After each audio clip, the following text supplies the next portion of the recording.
So what we're gonna do, we're going to respect everyone's time. We're gonna come prepared for the PLC.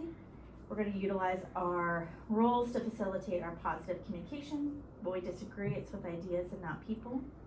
We're always open-minded and respectful listeners, and each of us has a voice and we all share. So what we are going to discuss today, if you scroll down on the agenda minutes, looks like we all have our data sheet from our common formative. So I'll just go ahead and click on, I'll click on mine.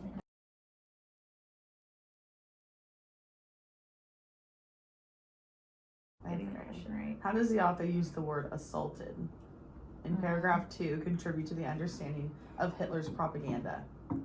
Okay, so that's pretty much a two-step question then, because they not only had to know what the word assaulted means, but how it was appropriated or how it was used to advance the text. So yeah, I understand that a little bit now. And these like the responses are kind of close to each other. Like B is. Was that the one that was like B and C or B and D or something, or like almost the same? Yeah, B says it reveals that German citizens were physically attacked with propaganda. I feel like they might think assaulted, physically attacked, but the answer is it emphasizes that the German government's propaganda campaign was forceful.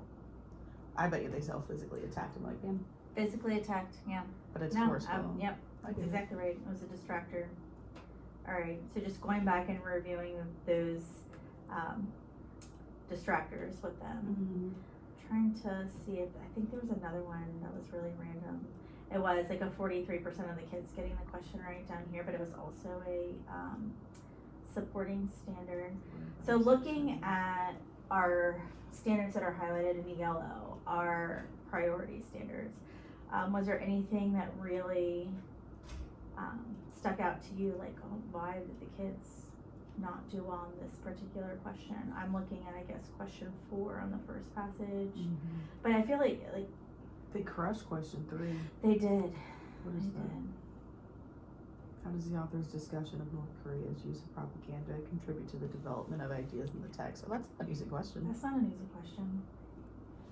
What's question 4? Which one's? Which statement best describes how the author develops her ideas on the use of propaganda during wartime?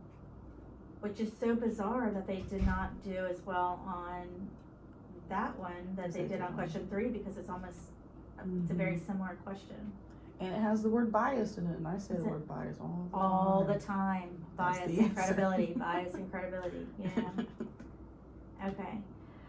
So, with the exception of, like, just a couple of low score, and not even, like, it just seems very random here, like, one low score in second block, one low score in fourth block on one question.